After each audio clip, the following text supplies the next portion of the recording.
Welcome everybody to our second Civic Saturday. Very happy to have you here. I'm Jenny, and also joined by Claire as my co-host. I'm the legal and government specialist for the Kansas City Public Library. It is a real joy to work with Heidi Holliday of Consensus KC again, and to partner with Claire Bishop of American Public Square. Heidi is our Zoom director, and she just has a few words about how this program is going to be shared. Yeah, so we are recording today's session for folks that weren't able to make it, that might be watching the K-State football game or doing something else today. So it will be up on YouTube. So we are asking everyone that is not a speaker to turn off your video. That way, when we share it, we do not see who was in attendance, and that just preserves some elements of privacy. If you have any technical difficulties or anything else, feel free to message me in the chat and I will try to take care of it. Excited to be here today.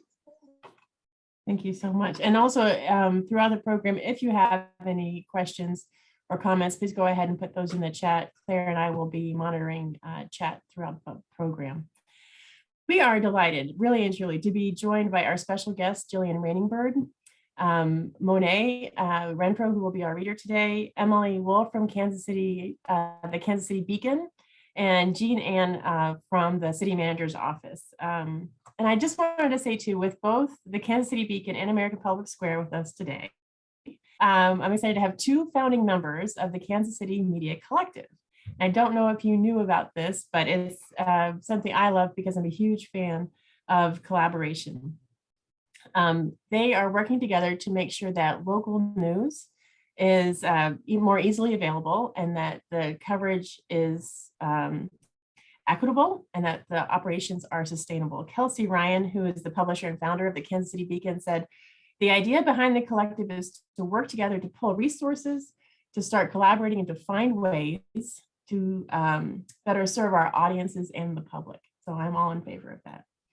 So today's gathering is all about what Kansas Cityans can do and have done to make a difference right here in Kansas City at the state and the national level. Oh, and I should tell you too, if you're not familiar with it, thank you very much, Emily. If you aren't familiar with Civic Saturdays, they are a program of Citizen University, and they are meant to be comparable to a faith gathering, but this is very secular. This is all about civic engagement. But there's certain elements of it that we're going to keep, but we've definitely tailored Civic Saturdays to Kansas City, really to highlight local voices, local people who are making that difference.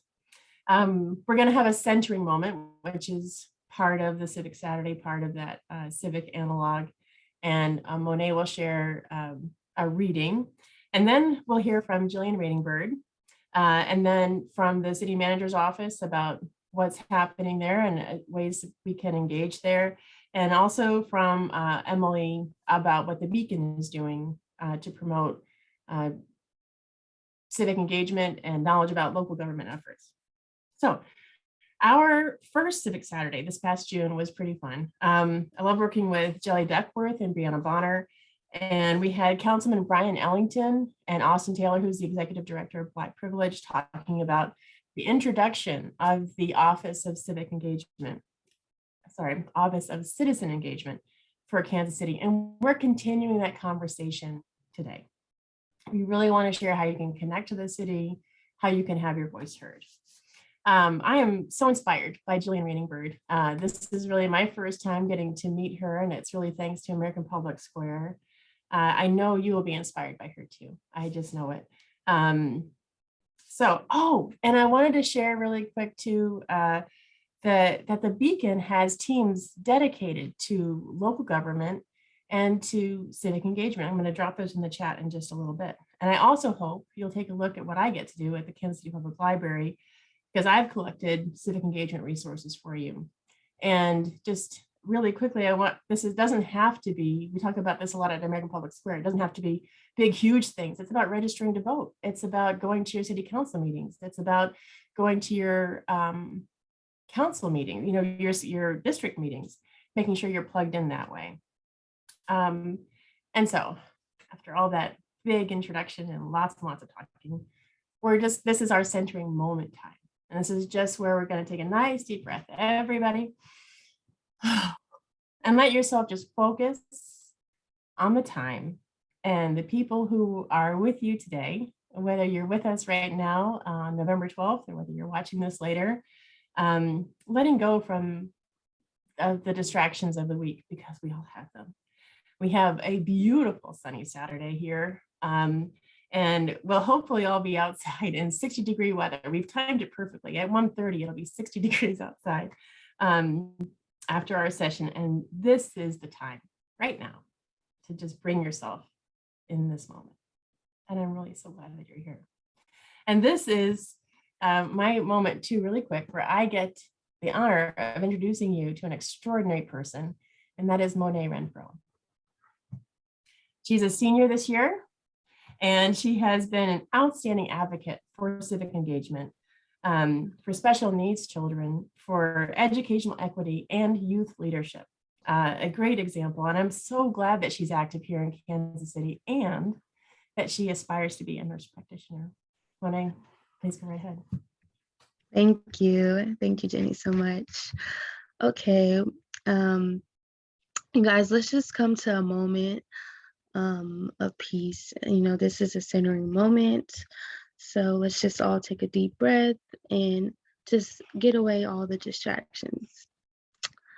I'll be sharing a little bit about a poem that really stood out to me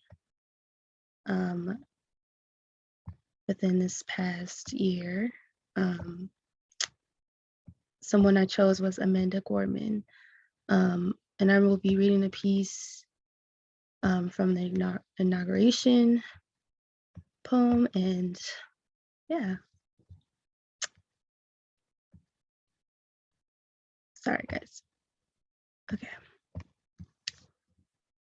When days come as we, can you guys hear me? You sure can. You sound great, Monet. Okay, thank you. Sorry. Okay. When days comes as we ask ourselves, where can we find light? And there is never ending shade. The loss we carry as the sea, as we must wade. We brave the belly of the beast. We learned that quiet isn't always peace, and the norms and notions of which just isn't always just ice, and yet the dawn is ours. Before we knew it, somehow we do it. Somehow we weather and witness a notion that isn't broken, but simply unfinished. We the successors of a country in a time where a skinny Black girl descends from slaves and raised by a single mother can dream of becoming president, only to find herself reciting from one. And yes, we are far from polished, far from pristine, but that doesn't mean we're striving to form a unit that isn't perfect. Okay, guys, that is the piece that I just want to share. That is important. Amanda Gorman is very important to me because, you know, she's the first young Black laureate. So that is someone who is important to me.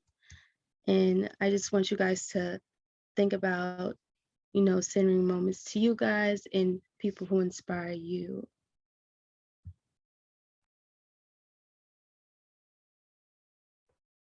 That was marvelous, Monet. Thank you so much.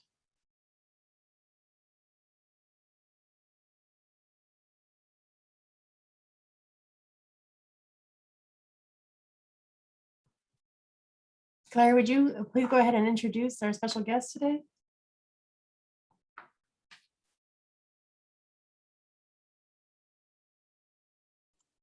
So sorry, I didn't realize my video was off, but here I am, and I'm so pleased, honored to be able to introduce our special guest today, Jillian Rainingbird. She is a resident of Kansas City, Missouri. She is currently working as a cash operations manager at a local casino. She is a wife and a mother of 3 girls, aged 17, 8, and 3. Jillian's middle child, Jayla, was wheelchair bound. This thrust Jillian into advocating and lending her voice to help the disabled community. She is championed for children with special needs on the local, state, and national level. Jillian was the 2021 recipient of the Special Needs Advocate of the Year by the National Parents Union. Jillian was recently appointed to the Mayor's Committee for Peoples with Disabilities. She also sits on the board for ETAS and the DESE's Special Education Advisory Panel. Jillian believes that advocacy and support is a vital function for the disabled community. She hopes that her unique perspective of raising a child with physical disabilities positively impacts as many people as possible. Really excited to welcome Jillian today to share some of her experiences. I think she has so much to share with folks who may not have connected to their own voice. And I'm hoping, I know we were hoping in putting this event together and having the honor of welcoming Jillian as our featured guest, that she could share some of that insight with you today. And so with that, I will hand it over to Jillian. Thank you so much. Welcome. Thank you all so very much. I'm just so happy to be here today, and I'm excited to be in this space. So thank you for everyone who organized Civic Saturday. This is such a beautiful, it's so beautiful, and it's just much needed work. So let's jump in. So civics, the rights and obligations of citizens in society. I want to just take a minute to focus in on the rights of civic duty. So we all have a right, regardless of our background, regardless of our race, regardless of our economic status, regardless of our education background. We have that inherent right to engage in our civic duties. And so some people will sit back and say, well, what does that actually mean? Like, what does that mean to me? And how, and so what do I do? And so that means that if a system is not working for you, you have the right to act and push for change. I also want to touch on the obligations we have in civic duty. We're obligated to engage civically. We must remember that we are all connected, and what happens to you affects me. We also have an obligation to the next generation and even the generations that are not born yet. So what does that obligation mean? You know, what do I do about that obligation? Well, that means that we are responsible for ensuring that systems are set up and working for future generations. It also means that we are ensuring that younger generations understand civics and just how important it is to get involved and be engaged in civics. So for me, for myself, how did I get involved civically? Well, it all started for me when I became a mother in 2004. Now, I know I look like I shouldn't have a child that old, but I do. I began to, so as a mother, you kind of you're front and center to everything that's happening and in the education system. So I began to see how the world and how more specifically the education system affected my daughter, Monet, as well as her peers in school. And so I began to make it a point to be a watchman of the local education system. I began to ask myself, is this right? Is this working? Is everybody, are all the kids receiving an equitable education? Is everything working the way it's supposed to work? Are they receiving all the services that they're supposed to receive? So just all these many questions just started to form in my head. And so I began to take that little step of just trying to engage and so in the system. And so one of them was just joining our PTA group. And so I did a little here and I did a little there, and I was comfortable just being a part of the PTA. And so I participated in that. And of course I voted. Voted is so important, and I always encourage people to vote, that it does make a difference, and you're using the power that you have as a voter and as a citizen. And then in 2012, I became a mother to a second child, a little girl. Matter of fact, in just a few days, on November 10th, it'll be 9 years since I gave birth to my number 2 child, Jayla. My dear sweet Jayla, Miss Jayla was super intelligent, very, very bright. But Jayla had a physical disability. She was in a wheelchair, She was born with a form of muscular dystrophy. It's called spinal muscular atrophy. It's similar to ALS, but it affects children. And then boom, right? I was comfortable and then boom, now I have to be uncomfortable.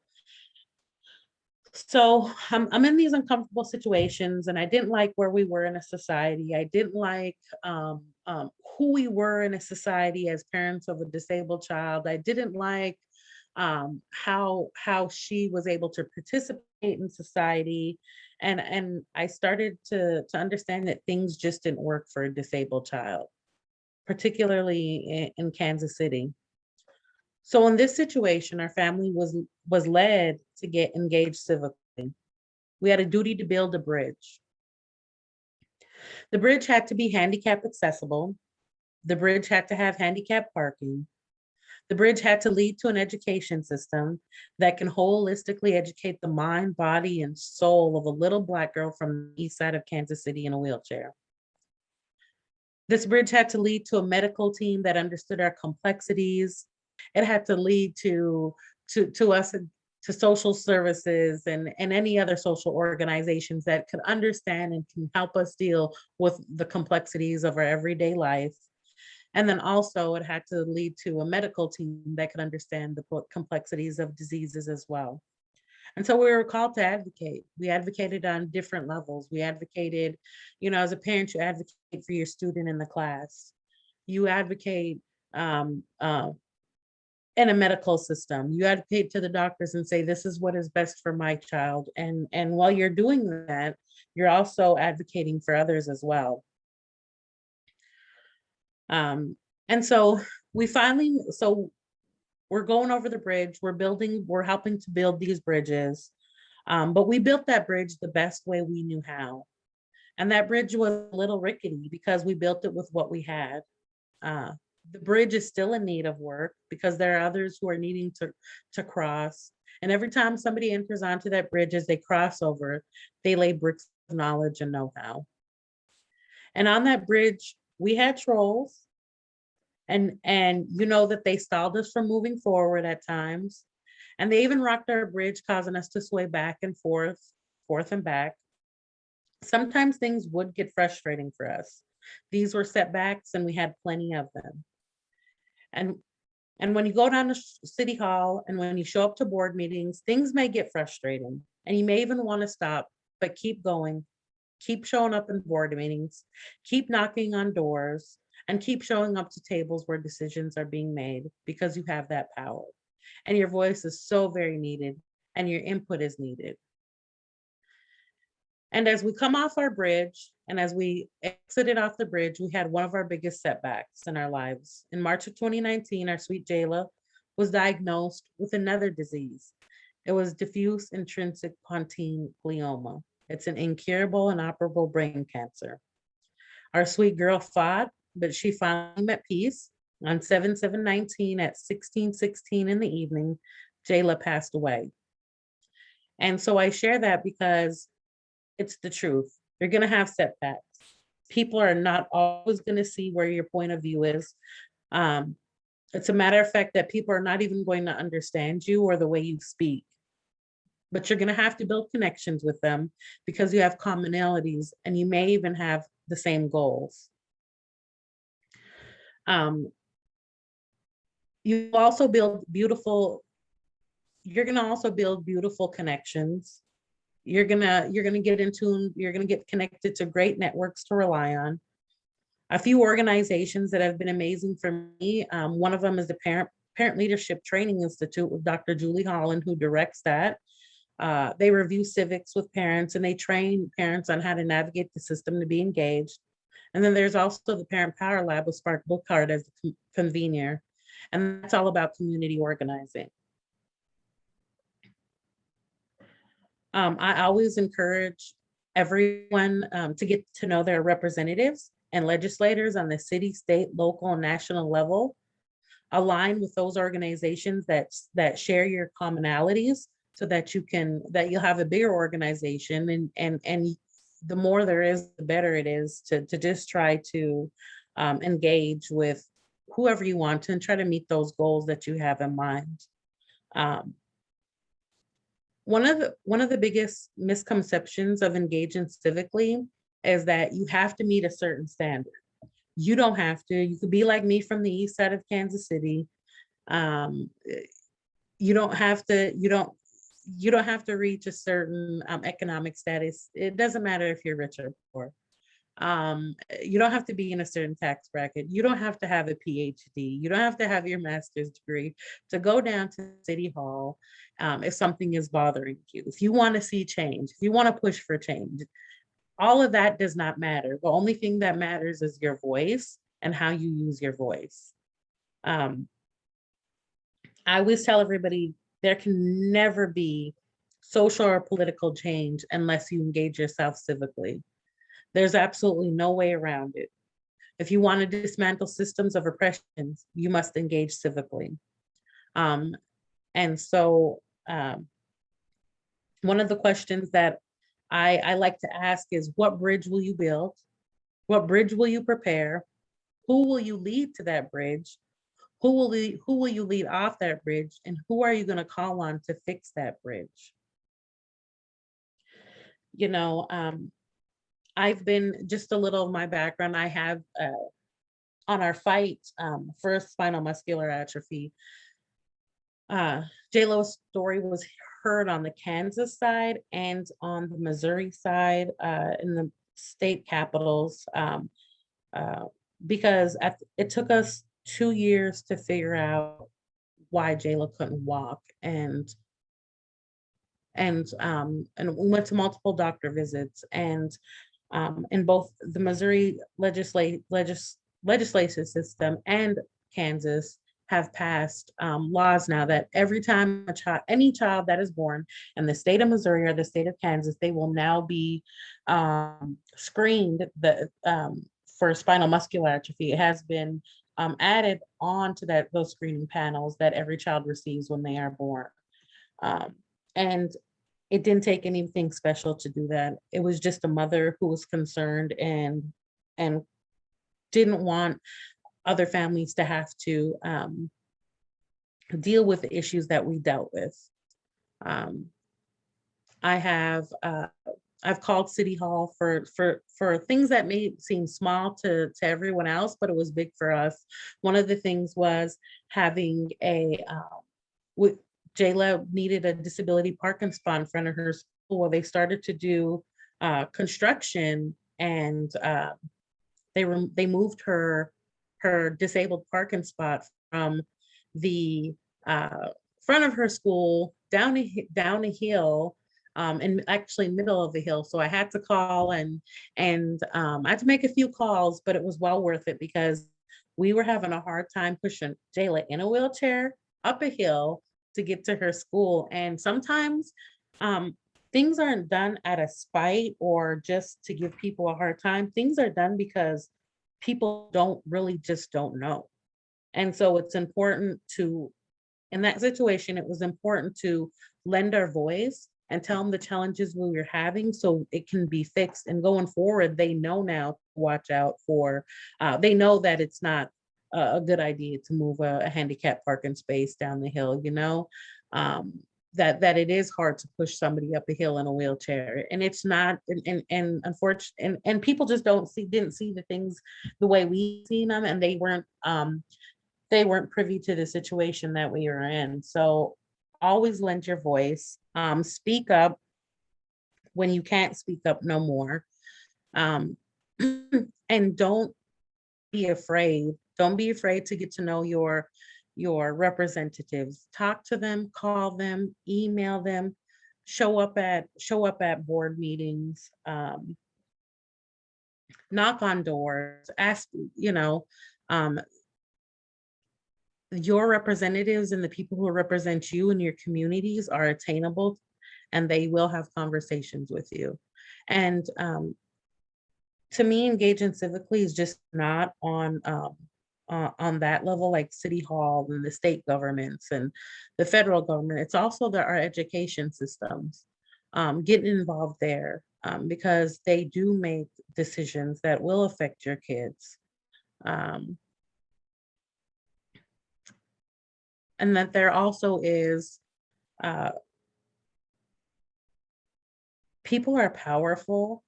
People don't, if they don't know your story and they don't know you, how you're being effective, things can't change. And it's hard to understand. But sometimes it's hard to understand that the power that people have, especially in our underprivileged and underrepresented areas. I encourage those people to just get out there, to share your voice, and to speak up when the systems just aren't working for you. Um, that's that's it. I just wanted to, I think that the biggest thing out of this is um, who are you going to call on, and what are you going to do to aid in civics, and making sure that our communities are livable for our future um, communities.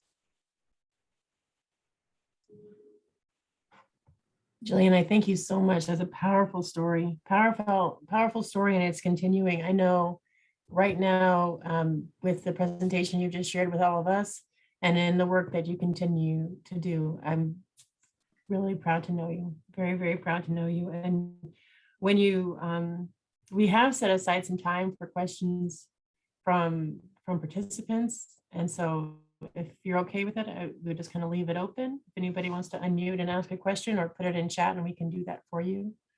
Absolutely. Thank you. And I also want to tell people, I'm on I'm on the mayor's board. If you're interested in being on the mayor's board, go onto the city website and apply to be on a board. There's no, you don't need to have certain qualifications to be on the board. They need everyday Kansas Cityans on those boards because you're living here and because you know what it's like to live in Kansas City and you know the issues that you face every day. I also sit on the Jackson County Board for ETOS. Once again, you don't have to have any qualifications. If you have Jackson County, if you're a Jackson County resident, I encourage you to go on the county website and to apply for any boards that are available that align with your goals and whatever you may want to change. And so those are the things that I've done as an everyday Kansas Citian. I don't believe that I'm special. I'm just a mom. I'm a regular mom. I'm a soccer mom. So just get involved and get on those committees. And it's so beautiful when you're able to see all the diversity on those boards. It's just amazing. And changes are coming about from it. So. You have a question right there. For those who've never engaged with elected officials, what's the best way to do that? I know I have some links on my webpage, but you have the personal experience. Would you share, Jillian? Like, how did you get started? So I got started, I just called them. Honestly, I went to Google and I saw the numbers and I called them and I had a conversation with them. I am a little sassy. So if they didn't call me, I'm emailing, and then if I didn't get a response, then I would just show up. I mean, what do you have to lose? Mm-hmm. There's absolutely nothing you have to lose. And they're not perfect. They're not perfect and they don't know it all, but they do rely on us they do rely on our feedback for change and to get a better understanding of who their constituents are. So the first thing I always say is make contact with them so they know who you are, and let them know what you want out of the system. I just want to follow up on that, Jillian. That was excellent, excellent advice. And I have the civic engagement page for the library linked, where you can link to your elected officials, find your elected officials. I know that there's two more questions for you. I just wanted to say also on that page, there's a guide from a congressional staffer about how to engage, almost like a script of here's how you get the attention of your elected representative. We have one question, role models for you, Jillian. You mentioned the Parent Leadership Training Institute and Dr. Holland. Do you have other role models that you would call out? My role models Oh goodness. So a lot of people don't know that I grew up on a little Indian reservation in north central Montana, right? And the poverty there on an Indian reservation is just outstanding. And so very humble beginnings. But I saw um, several people who grew up in those conditions, who went on to be successful and went on to be doctors and lawyers. And so, and then also my grandmother, English was hers. She's Native American, the first American, and English was her second language. And she went on to be to eventually obtain her bachelor's degree in liberal arts, and she went on to be one of the first highway patrol women in the state of Montana. Um, and so but they came from humble beginnings, like I said, not even knowing the English language, just overcoming all those barriers and the statistics. So my grandma has always been a role model to me. And then also looking at the stories from Fannie Lou Hamer, the civil rights everybody who works in the civil rights fight. They are all just so the stories are parallel that I see from Native Americans to the African American community. And so I've always just been inspired by those stories and how they changed, they were uncomfortable in their situations and how they just changed the system to help them. So that's always been inspiring to me. Jillian, you have two more questions. One of which is, what does work on the boards look like? Like what kind of, how does that work for you? I'm putting a link in the chat if you're interested in Kansas City board service. So you could find that. But Jillian, what's it like to work on a board? So, it's very eye-opening to work on a board. First of all, you're able to see firsthand city funds. You're able to see county funds and how they're distributed and how they help people. I'm also able to see how the power of the people. I'm also, so the power of the people is one of the biggest things that I see. It does take some time. You do have to sacrifice some time. It's not a whole lot of time, but the biggest thing I would say is the sacrificing of the time. And I'm a mother of girls. I have a 3-year-old that I adopted a year ago. And so it gets busy, but it's well worth it. We also have I realized my video was off too. Sorry about that. I'm not trying to be mysterious. Another question that came in, I'd like to bring Monet in on this one, because the question is, how do we get our children civically engaged? And I love this question. And I'd like to actually turn it to you, Jillian, after maybe we hear from Monet about how did you get started? Absolutely. Thanks. Monet, is that all right with you? I just put you on the spot. I'm sorry. No, you're fine. I think the question is, how do you like civically, and Mom, you can jump in too. It's like, how do you engage? Well, I can actually just speak about my student. I'm in a group called Student Voice. It's an organization, and the part that I work on for them is the community in engaging and just organizing. So that's like my role. And just from doing that and just being in this group only for like 2 months now, it's been 2 months. I just look at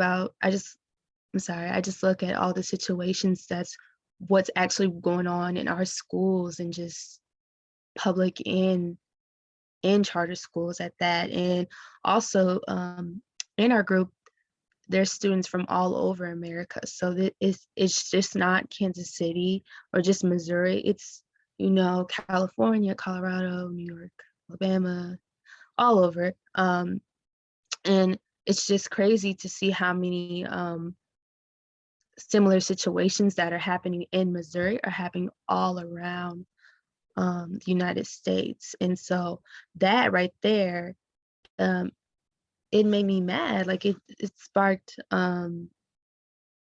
anger inside of me, made me really mad. So it made me frustrated. So what I um, saw it at my school, which what I thought was a problem, may not be a problem. At first I thought it wasn't a problem, but it actually was a problem. We don't have a student, a Black student union at our school, or something that, you know, I thought that was just a problem at our school. And I would actually sat down with a few other students, and I thought, I was like, is this a problem, or am I just tripping? And from that moment on, I sat down with them and a group of students, and we talked about things that were going on in our school. And we typed up this big list, and we took it to the principal, and she was like, you guys got to sit down and go talk to the school board. And so that's something that, you know, that I'm working on right now, and that, you know, brings in like a lot of my civics, and just being a good person and a good citizen, and just also being an activist and getting people involved, and especially fighting for what's just right and what's Monet, not. sorry, Monet, But oh, I've got like big echo. That's not my voice, but it sounds to me like you are civically engaged because you're paying attention, but you also have that inside you to want to do something about it. Like when you feel anger or frustration, you're not just holding on to the anger and the frustration. You're like, how do I turn this into something, make a difference? That Yeah, I agree. Yeah. So with Monet, just, you know, from a parent's perspective, I always encouraged Monet that every time she come to me with a situation, I'm like, okay, so what are you gonna do about it? Like, you want to complain, but what are you gonna do about it? And then I also empowered her and let her know that she can spark change, and that she didn't have to be, I mean, Monet is amazing, but I did tell her that you don't have to be anybody special to make change. It does not matter who you are. So don't ever let that because that's a huge misconception when it comes to civic duties, is that you have to be you have to look a certain way, you have to dress a certain way, you have to be a certain type of person. And that's not it. And so I always encouraged her to, if you don't like something, go talk to your principal. If you don't like the way the city is being ran, then go talk to a representative, go down to City Hall, show up at a meeting. Just because you're 17 doesn't mean that your voice does not matter. So those are the things that I share with her and encourage her to participate in. I really love that. I really do. And I'm sorry, my video is so right now, but so Citizen University was started by a person called Eric Liu, and it sounds like you and he would agree on quite a few things, one of which is society becomes how you behave. And I'm a lot like you, Jillian, where I'm not satisfied with, I'm angry about this. When I hear it from my children, it's like, well, what are you going to do about it? But it's really special to have a parent, a person, a caring adult in your life that says, you can do this, you can make the change. And it sounds like Monet's principal is also that kind of a person too, and I'm really happy about that. I'm going to stop the questions right there, and I want to focus a little bit on what you were saying with who are you going to call on, which is one of the big questions that you ask. Oh, and that's great. Dr. Holland put in the chat a link to the next PLTI cohort. It's rocking. I love it. And when it comes to who you're going to call on, it's one of the reasons why I'm so excited to have Jean Ann from the Kansas City Manager's Office with us, because with the creation of the Office of Citizen Engagement, this is meant to be, as far as I know, the doorway. So I just really want to say thank you one more time to you, Jillian. Powerful story. You're a powerful person. And I'm glad I know you, and I'm really glad that you are sharing your example for others to follow. Thank you. So I want to bring Jean Ann to the table here, because Jean Ann is one of those people you can call on. And Jean Ann is the assistant to the city manager, and even if you're watching this and you're not in Kansas City, your city manager has a team and you have a Jean Ann. So what I would encourage you to do is find your Jean Ann in the city manager's office, because people like Jean Ann work to make that connection and to help citizens connect with their city. So I'm going to turn it over to you, Jean Ann, for updates and just to share a few more things about what the city's doing. Great. I will say, I feel like Kansas City, this is really a great time for this program. And I thank you for doing this, because I think the city as a whole is really recognizing the value of resident engagement and resident input. It's no longer the, trust us, we know what you need kind of approach. And so one of the things I heard working in the city manager's office was people would often call and be upset about something after the fact. We've passed an ordinance, we've changed a policy. It was a done deal. I mean, we may have had a variety of meetings, we may have had different council meetings, we'd had committee meetings, and that was the time to provide input, but no one really understood.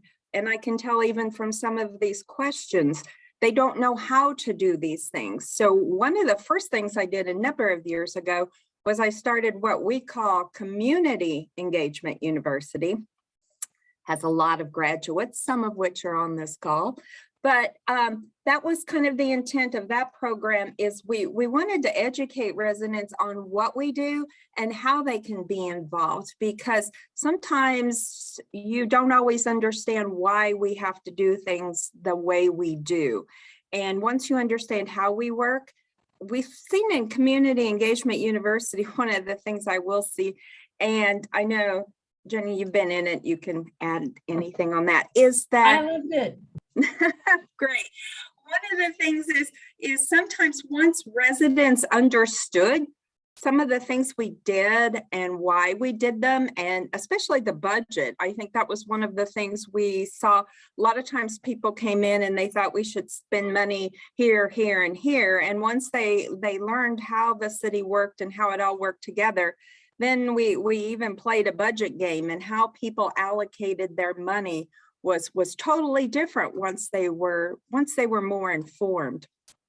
So I think now we are not only the Office of Citizen Engagement, but we are in the process, and I wish I had more detail right now, but our former neighborhoods department is totally being revamped. We have a new director, and it's going to be a totally new direction. It's going to be more about engaging, developing neighborhoods, working with residents. So it's sort of a community engagement university on steroids, I hope. That's going to be my pitch for it. So stay tuned for that. Hopefully we'll have something and come back and give you a lot more on that one.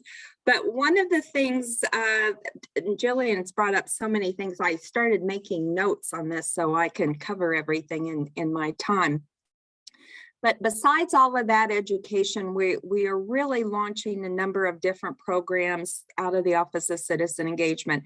We still do the Community Engagement University, although it's had to be virtual the last couple of years.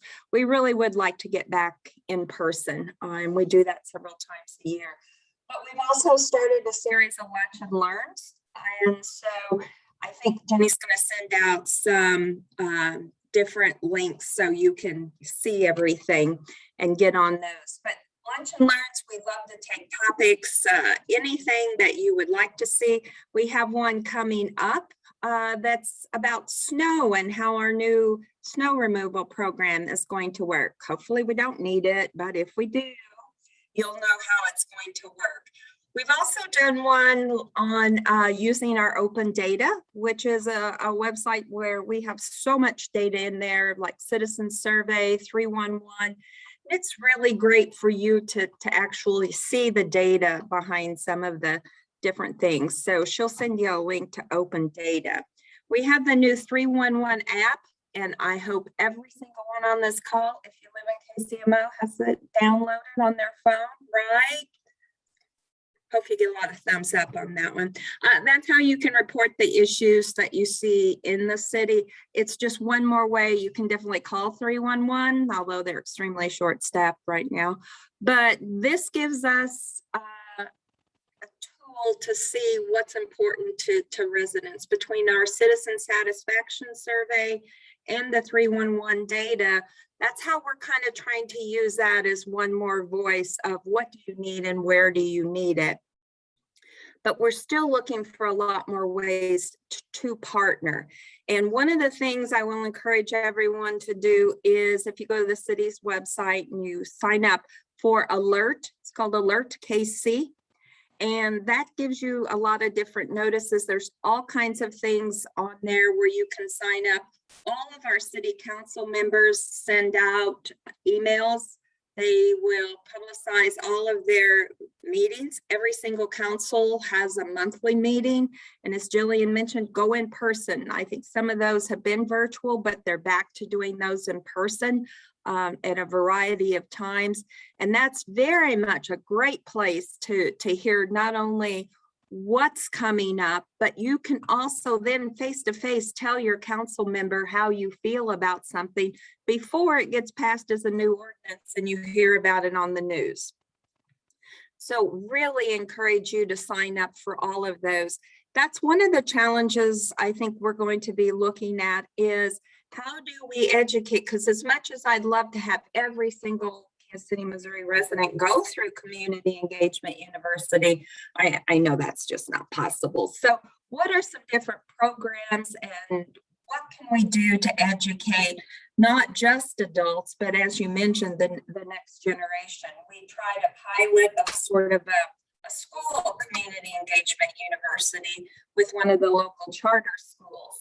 Unfortunately, the schools have such a rigid curriculum that they have to teach to that there's not a lot of extra time to bring in extra programs. So I have been trying to approach the Missouri Municipal League, which is all of the cities in one, because I really feel like we have state government in schools and we have federal government, but no local government education in schools. And this touches our kids more than anything else. And this is really how they can get involved.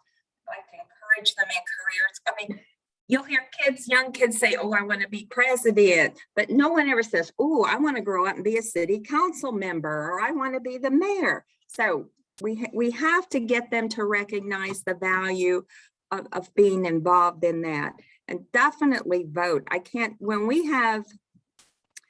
When we have our elections for city council member, I mean, it's an average of maybe 12% of registered voters that will come out and vote for that. But I think Jillian covered that, so I really want to stress that. Another thing we have coming up is city planning development is kind of overseeing that. It's called the KC Spirit Playbook.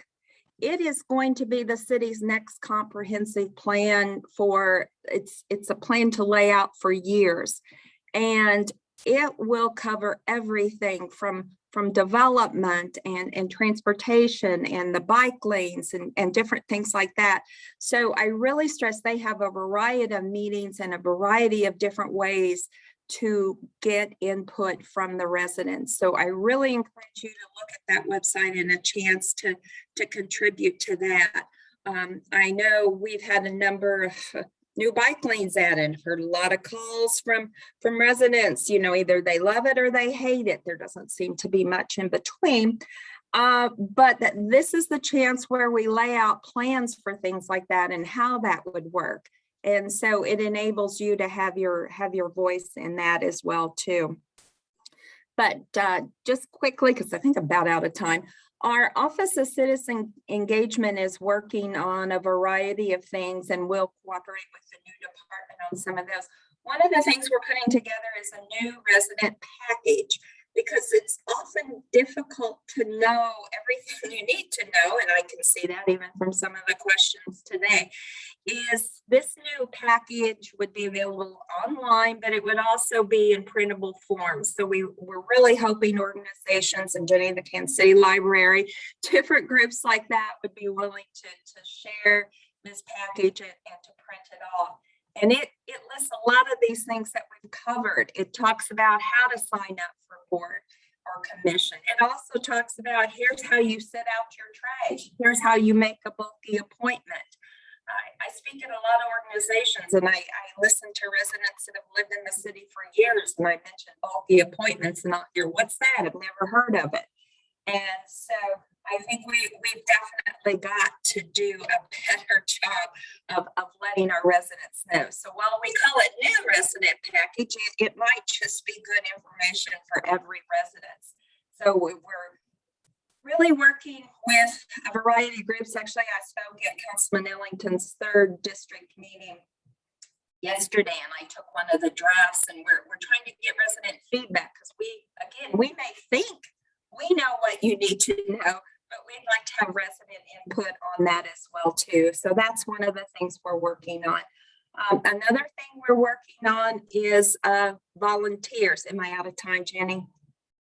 Oh, you're doing great. I just wanted to make sure you saw the note from Christy Moreno about connecting with you and bringing your presentations and resources to the Kansas City Latinx community and our Spanish speaking Kansas Cityans.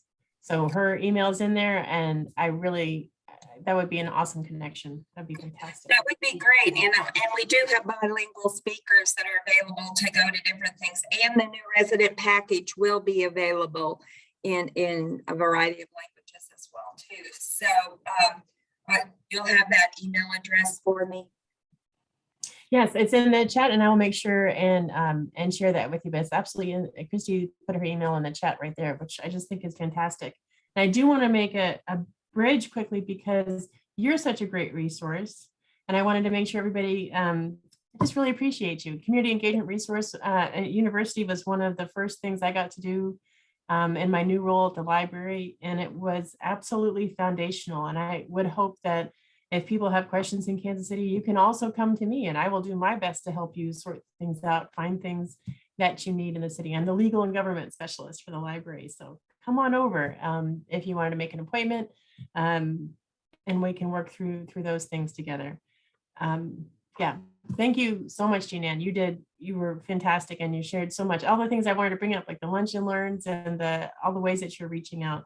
But also, we're always looking for new ways, right? We're always like, how could we connect with you? Like, if this isn't coming through, how could we make that happen? So you also highlighted that.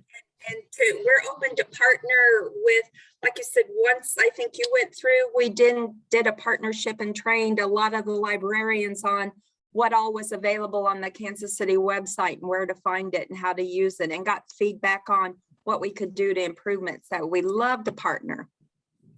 And I love that you brought up the Kansas City Spirit Playbook. I share that every time I'm out in the community, paper copies, because not everyone has access to the online surveys, which we put in the chat. And the Kansas City Spirit Playbook team is happy to get those paper surveys. So if you would like that, they're currently at every Kansas City Public Library branch. You can fill it out, and we will make sure it gets to the city so that they can record your responses. I am going to turn over to Emily so we can introduce Emily. Jean-Ann, thank you so much. Emily is with the Kansas City Beacon, and she's one of my favorite reporters, but they have a great team there. So I mean, you could it's like a star-studded galaxy at the Kansas City Beacon. I'm going to put in the chat right here one of my favorite things that Emily did, which is a how-to guide on how to participate in Kansas City politics, like what's happening with Kansas City. How do I get in contact with my elected official there? And I'm just really excited about the local government team that they have at the Beacon and the civic engagement team that they have at the Beacon. It's great work. So I don't know, Emily, do you have a moment you can come join me? Of course, yeah. Thanks so much for the introduction, Jenny. So y'all might not know this, but the Beacon has only been around for a little over a year now. We popped up right when the pandemic started, which was a difficult transition. But I joined the Beacon team in June. And as a local government reporter, one of the first things I wanted to do was figure out how local government works in Kansas City. And the Beacon is incredibly focused on civic engagement. So every new thing I learned, I wanted to put it into a how-to.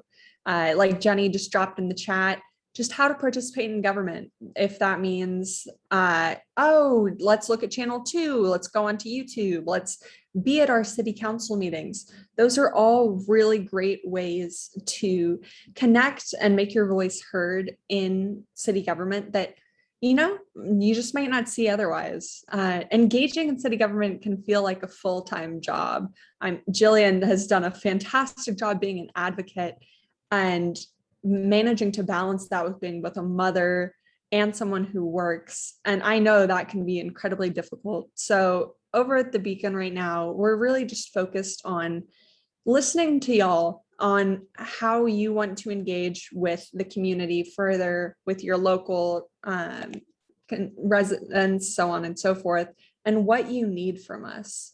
I know we'd brought up the idea of reaching out to your local representation. So I'll just drop another link here. This is just the full contacts for all of City Council in a single page.